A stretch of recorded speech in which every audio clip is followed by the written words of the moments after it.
Stan Bowles emerged as one of football's most enigmatic talents during the 1970s, a period often called the golden age of English football. With a career that spanned over 2 decades, Bowles gained many fans and frustrated defenders with his sublime skills. Yet the last moments of his life were marked by personal struggles that ended on a sad note. Stan Bowles was born on December 24, 1948, in the bustling city of Manchester, England, a place rich in industrial history and emerging football culture.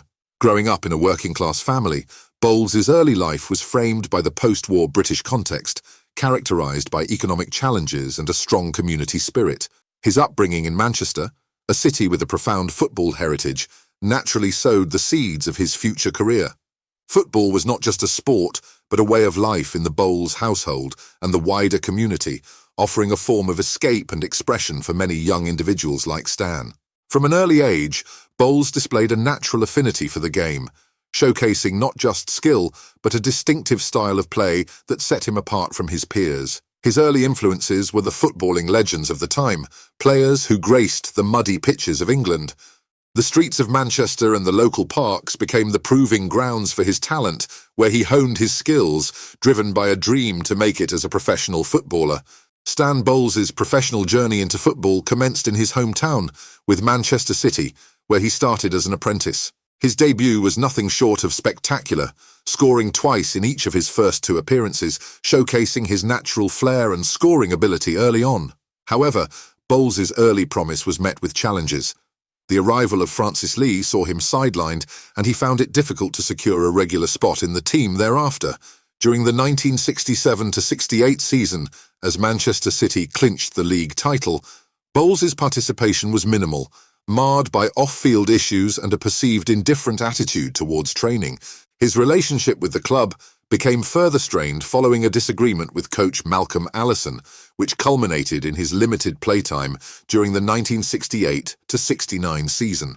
Despite a few more appearances in the following season, his journey with Manchester City ended after a series of off-field incidents, leading to his release. Bowles's career then took him to Bury, though his stay was short and unremarkable, failing to make a significant impact. It was his move to Crewe Alexandra under manager Ernie Tagg that marked a turning point. Tagg, aware of Bowles's gambling issues, took a unique approach by paying his wages directly to his wife, aiming to curb his betting habits.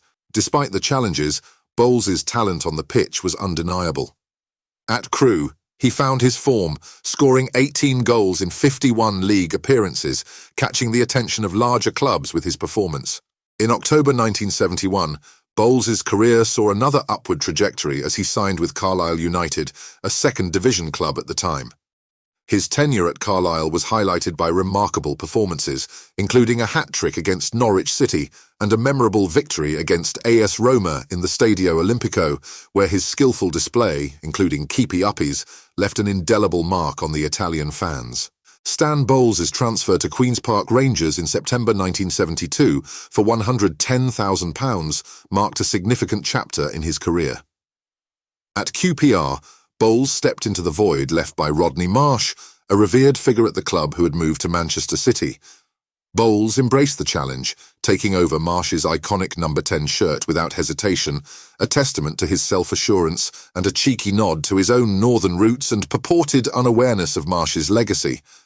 Bowles quickly established himself as a key player for QPR, becoming known for his flair on the field and his charismatic personality off it. His time at QPR was punctuated by memorable moments, including a notorious incident involving the FA Cup trophy. In a match against Sunderland, who were celebrating their recent FA Cup victory, Bowles audaciously kicked a ball at the trophy, causing a stir among the fans and showcasing his mischievous side.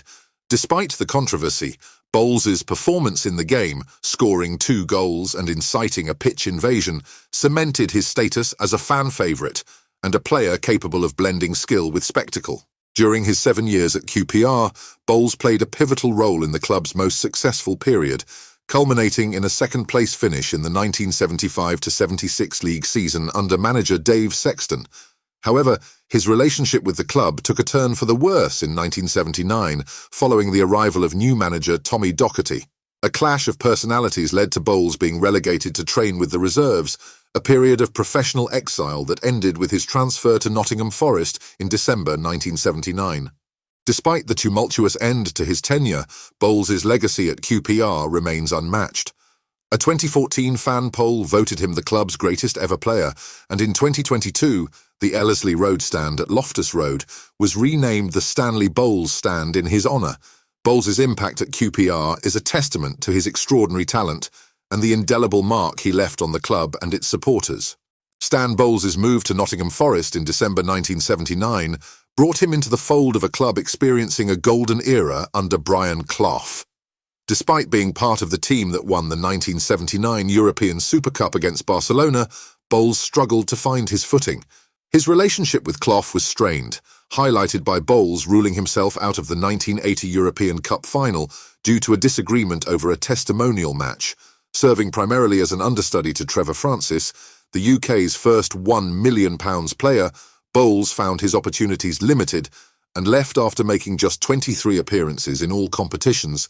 Bowles's subsequent transfer to Leyton Orient for £90,000 was part of manager Jimmy Bloomfield's ambitious project, which also saw Peter Taylor joining from Tottenham Hotspur for a club record fee.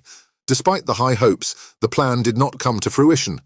Following the sale of John Chidozie and Bloomfield's resignation, Bowles's time at Orient was cut short, marking another chapter of unmet potential in his career. Bowles's career saw its final act at Brentford, where he joined in a move sweetened by a £4,000 signing bonus, a portion of which famously vanished at the White City Greyhounds. Under manager Fred Callaghan, Bowles was a regular fixture in the midfield alongside Chris Kamara and Terry Hurlock. Despite a promising partnership, the team fell short of promotion, leading Bowles to retire at the end of the 1982-83 season. He made a brief comeback the following season before hanging up his boots for good in February 1984. Bowles's testimonial in 1987 was a nod to his contributions to the game, earning him £17,000. Stan Bowles's international career was short-lived. Making his debut against Portugal in Lisbon in April 1974, Bowles entered the international arena under the management of Sir Alf Ramsey in what would be Ramsey's last match as England's manager. This debut marked the beginning of Bowles's journey with the national team, during which he earned a total of 5 caps, a notable achievement given the competitive nature of international selections. Bowles had the unique experience of playing for England under 3 different managers, Sir Alf Ramsey, Joe Mercer, and Don Revie, showcasing his adaptability and skill across varying tactical approaches. His time with the national team was highlighted by scoring his only international goal in a memorable 2-0 victory over Wales at Ninian Park in 1974, a moment of pride that underscored his ability to perform on the big stage. His final appearance for England came in February 1977, in a friendly match against the Netherlands at Wembley, marking the end of his international exploits. Despite the relatively small number of caps, Bowles's impact and the flair he brought to the England team during his time were significant. His international career, though brief, was a testament to his skill and creativity on the field, attributes that endeared him to fans and made him a valued player for the national team during his tenure. Stan Bowles, beyond his remarkable career on the football field, lived a life filled with vibrancy and complexity, as revealed in his 1996 autobiography. His off-field endeavours showcased a man indulging in the highs of drinking, womanizing, and particularly gambling, which became as much a signature of his life as his footballing prowess. This candid revelation about his personal escapades not only painted a fuller picture of Bowles, but also led him to a role as a pundit on Sky Sports, where he shared insights drawn from his rich playing career. An iconic figure in the football community, Bowles's legacy was celebrated in various forms, including a tribute song by the group The Others, highlighting his cult status among fans. His involvement extended to writing betting columns in the national press and contributing to the Lads Mag Loaded, showcasing his expertise and experiences in gambling, a vice that he was famously known for.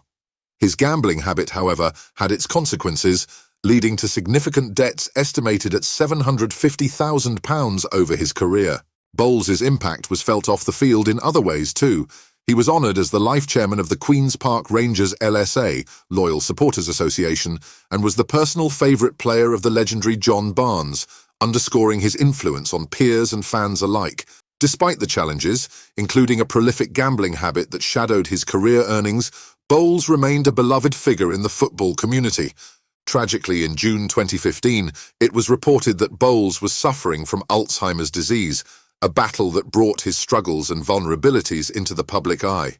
Queen's Park Rangers, recognizing his immense contribution and the affection he garnered, honored him in August 2015, presenting him to the crowd at Loftus Road in a poignant tribute.